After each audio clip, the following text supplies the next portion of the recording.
Hello everyone. स्वागत है आपका जीएस 360 वन स्टॉप जीएस में। मेरा नाम है शिव झा। इस वीडियो में हम लोग पिछले टॉपिक को ही कंटिन्यू करेंगे और जो कुछ इंपॉर्टेंट पॉइंट्स रह गए हैं उसको डिस्कस करेंगे।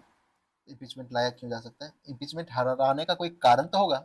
इनका इनको अगर हम लोग पोस्ट से हटा रहे हैं तो उसका क्या कारण हो सकता है।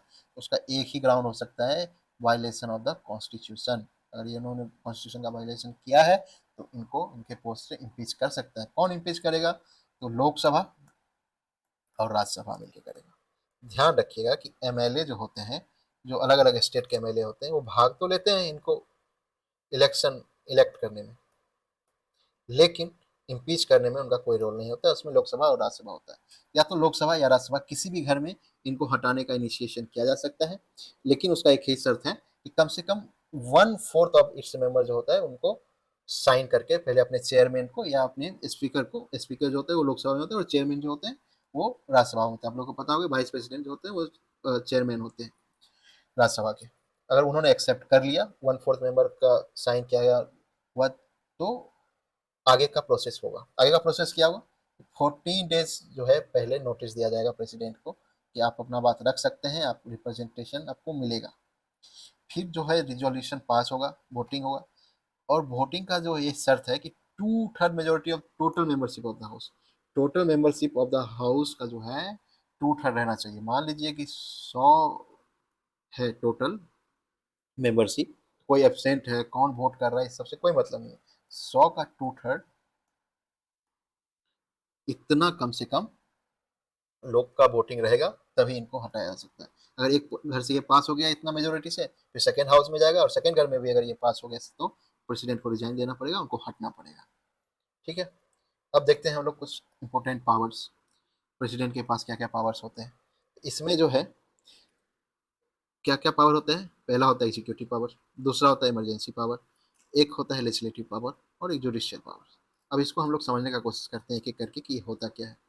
तो एग्जीक्यूटिव पावर जो होता है उसके अंतर्गत प्रेसिडेंट का काम है, ड्यूटी है appointment of prime minister, council of minister. Council of minister president prime minister के कहने पे जिनका नाम वो सजेस्ट करेंगे उनको वो नियुक्त करेंगे।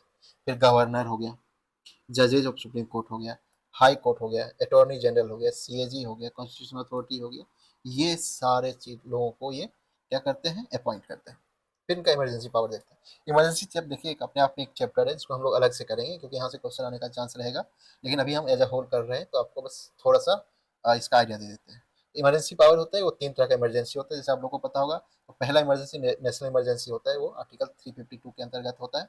स्टेट इमरजेंसी जिसको हम लोग प्रेसिडेंट रूल भी कहते हैं, वो आर्टिकल 356 के अंतर्गत होता है। और फाइनेंशियल इमरजेंसी जो कि आर्टिकल 360 के अंतर्गत होता है, इसको ये लागू कर सकते हैं।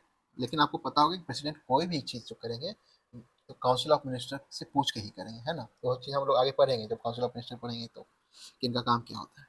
लेजिस्लेटिव पावर क्या होता है? लेजिस्लेटिव पावर इनका ड्यूटी होता है समन करना। जैसे पार्लियामेंट का जो सेशन होगा उसको समन करेंगे, उसको बर्खास्त कर सकते हैं। यहाँ की डिजॉल्व करेंगे, लोकसभा को ये डिजॉल्व भी कर सकते हैं। राज्यसभा को डिजॉल्व नहीं कर सकते क्योंकि राज्यसभा जो है एक परमानेंट मेंबर है, तो इसको डिजॉल्व नहीं कर सकते हैं प्रेसिडेंट, ये आप लोग को पता होना चाहिए। और उसके बाद इनका और मेन काम क्या है? एसेंट देना बिल्स को, मतलब कि लोकसभा प्लस राज्यसभा से जब ये कोई भी बिल पास होगा तो उसमें प्रेसिडेंट का एसेंट लगता है। अगर उन्होंने सिग्नेचर कर दिया तो फिर वो लॉ बन जाएगा। तो आपको ये बात पता होना चाहिए कि पार्लियामेंट में लोकसभा, राज्यसभा प्लस प्रेसिडेंट तीनों मिलकर पार्लियामेंट होते थे। ये क्वेश्चन बार बार पूछता है बीपीएससी कि क्या प्रेसिडेंट जो है वो पार्लियामेंट के पार्ट है? तो हाँ, वो पार्लियामेंट के पार्ट है। ठीक है। उसके बाद ऑर्डिनेंस इशू करते हैं आर्टिकल 123 के अंतर्गत। ये क्या होता है? मान लीजिए कि अभी जब पार्लियामेंट का सेशन ना हो और कोई कानून हो जो सरकार उसको लाना पड़ेगा या लाने का बहुत जरूरत है देश में, तो क्या करेंगे उस टाइम क्योंकि ये तो सारा फॉर्मेलिटीज हो नहीं सकता है लोकसभा राज्यसभा क्योंकि सत्र चल नहीं रहा है। तो ऑर्डिनेंस होता है, प्रेसिडेंट अपने ऑफिस से रिलीज करते हैं और उस वो जब सत्र हो जाता है, जब सेशन शुरू हो जाता है पार्लियामेंट का, तो फिर उस पर वोटिंग होता है और अगर उसको पास कर दिया जाए पार्लियामेंट से तो वो लॉ बन जाता है, नहीं तो ऑर्डिनेंस अपने आप खत्म हो जाता है। आप ये ध्यान रखिएगा, ऑर्डिनेंस जो होता है वो भी जुडिशियल रिव्यू के अंतर्गत आता है। ठीक है। जुडिशियल रिव्यू क्या होता है ये सब चीज हम लोग पढ़ेंगे जब हम लोग पढ़ेंगे सुप्रीम कोर्ट या हाई कोर्ट। ठीक है। जुडिशियल पावर क्या होता है? जुडिशियल पावर होता है, ये जो है पार्डन कर सकते हैं, ग्रांट पार्डन कर सकते हैं। आर्टिकल 72 के अंतर्गत इनके पास कुछ अलग पावर, स्पेसिफिक पावर होते हैं, जिसके अंतर्गत ये क्या क्या कर सकते हैं हम लोग देखते हैं। एक तो पार्डन कर सकते हैं, दूसरा कम्यूटेशन कर सकते हैं, तीसरा क्या कर सकते हैं, रेमिशन,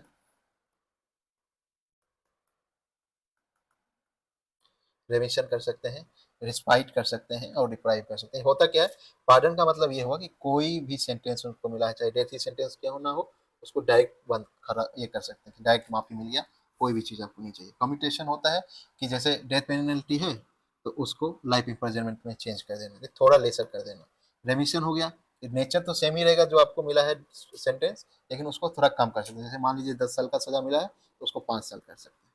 ऐसे ही होता है रिस्पाइट। रिस्पाइट जो होता है, रिस्पाइट मान लीजिए कि अलग अलग सिचुएशन हो गया, जैसे कोई महिला विक्टिम है और सॉरी कल्प्रिट है और उनका जो है वो प्रेग्नेंट है, तो इस स्थिति में प्रेसिडेंट जो है उनको थोड़ा सा लेसर सेंटेंस कर सकते हैं।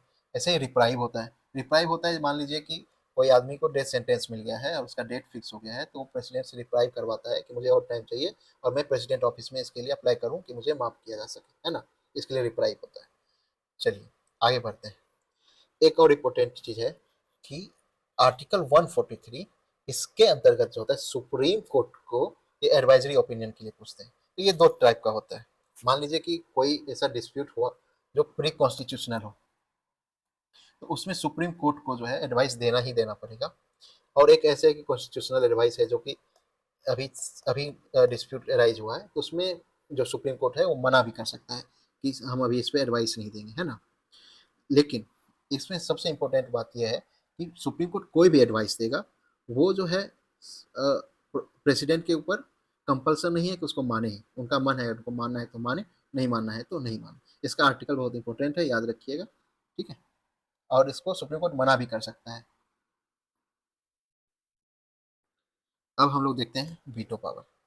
वीटो पावर क्या होता है, तो वीटो जो होता है वो 3 टाइप का होता है। एक एब्सोल्यूट वीटो होता है, सस्पेंसिव वीटो होता है और पॉकेट वीटो होता है, जो कि प्रेसिडेंट ऑफ इंडिया को इससे मिला हुआ। एक और वीटो होता है जिसको बोलते हैं क्वालिफाइड, क्वालिफाइड वीटो होता है, जो कि इंडियन प्रेसिडेंट के पास नहीं है। एब्सोल्यूट वीटो वो हो गया, मान लीजिए कोई बिल आया प्रेसिडेंट के पास जिसको वो विथ होल्ड कर दिए, साइन करने से मना कर दिए। तो जनरली ऐसा जो होता है वो प्राइवेट मेंबर बिल को ऐसा आ गया और मिनिस्ट्री ऑफ काउंसिल उनसे बोल रहा है कि आप ऐसा नहीं कर सकते हैं, तो उस बिल वहाँ पे एब्सोल्यूट वीटो यूज करते हैं प्रेसिडेंट। सस्पेंसिव वीटो ये हो गया कि कोई ऐसा बिल आया जिसमें प्रेसिडेंट को लगता है कि पार्लियामेंट को इस पर एक और बार और विचार करना चाहिए, लेकिन मान लीजिए वो रिकंसिडर के लिए वापस भेज दिए और पार्लियामेंट ने वापस से बिना किसी अमेंडमेंट के या कुछ अमेंडमेंट करके प्रेसिडेंट के पास वो बिल भेजा है, तो उनको देना ही पड़ेगा, कंपल्सन है कि उनको प्रेसिडेंट को ये एसेंट देना ही पड़ेगा। और पॉकेट वीटो होता है, पॉकेट वीटो होता है कि ना रिजेक्ट कर रहे हैं ना रिटर्न कर रहे हैं, बस उसको अपने जेब में रख लिए, तो वो धीरे धीरे वो, क्योंकि जब उनका साइन होगा नहीं तो वो लॉ बनेगा नहीं और बिल ऐसे ही पास हो जाएगा, ठीक है।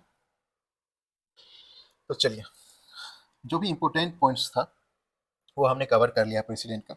इनसे रिलेटेड और भी कुछ चीज़ है, जैसे इमरजेंसी हो गया, या फिर जब हम पार्लियामेंट पढ़ेंगे तो और सारा जो रोल आएगा प्रेसिडेंट का वो हम लोग धीरे धीरे कवर करेंगे। लेकिन जनरली जो भी प्रेसिडेंट का इंपॉर्टेंट फंक्शन है वो हम लोग कर लिए। तो आइए हम लोग देखते हैं कि इसका इंपॉर्टेंट जो भी आर्टिकल्स हैं वो क्या है।